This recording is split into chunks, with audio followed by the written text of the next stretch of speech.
A Christmas Story for you here. My adaptation of O. Henry's famous short story, The Gift of the Magi.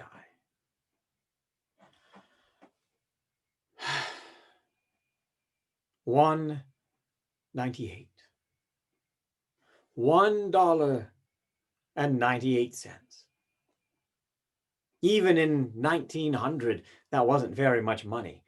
But it was all Della had to buy a present for Jim, her Jim. It was their first Christmas together as husband and wife, and she'd wanted to get him something extra special.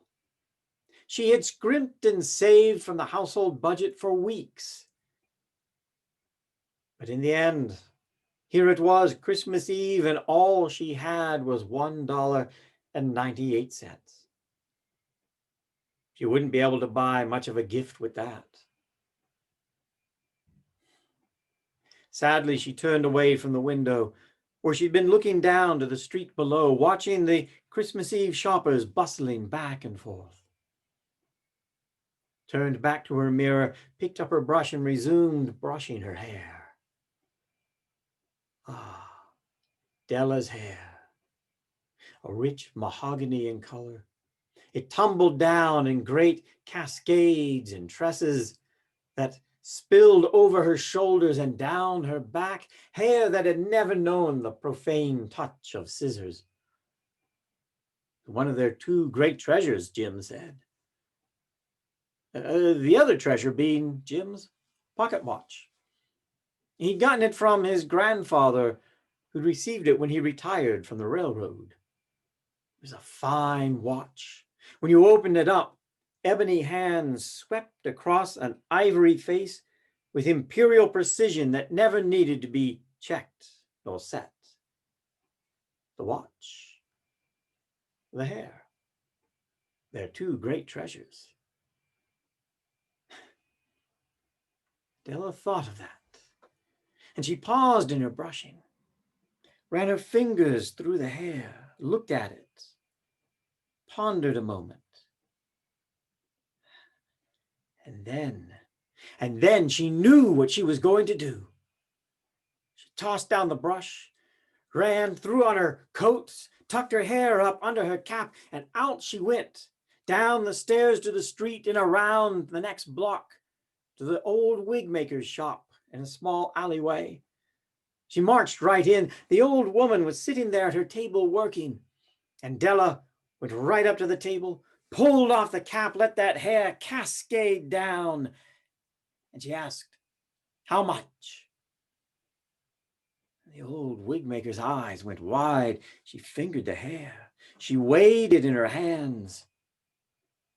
$20, she offered without hesitation.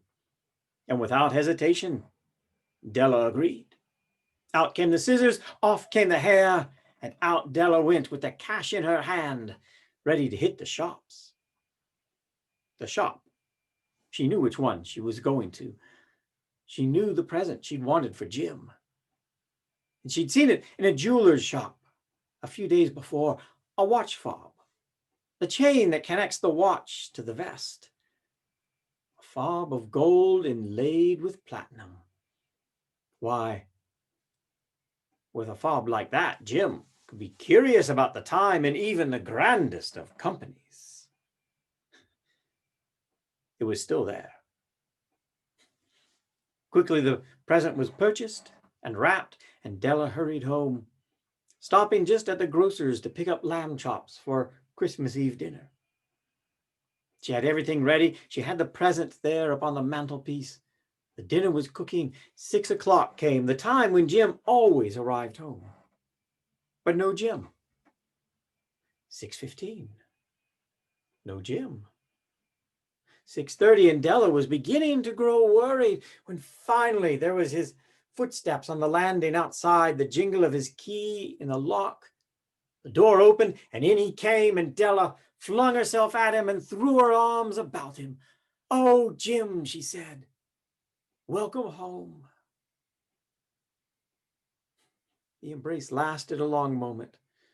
And then finally Jim stepped back and he looked at his Della, his beloved Della. and his face fell. You cut your hair. Oh, yes, Jim, she said. Do you like it? It's all the fashion these days. You cut your hair. Oh, yes, Jim, it's all right. I like this style too. Don't you like it? I mean, Jim, is everything all right, Jim? You cut your hair. Jim, it's just my hair. Jim, it's still me. I'm still Della. I mean, surely you didn't marry me just for my hair. Oh, Jim, tell me you didn't marry me just for my hair. No, he said. No, it's not that. It's just,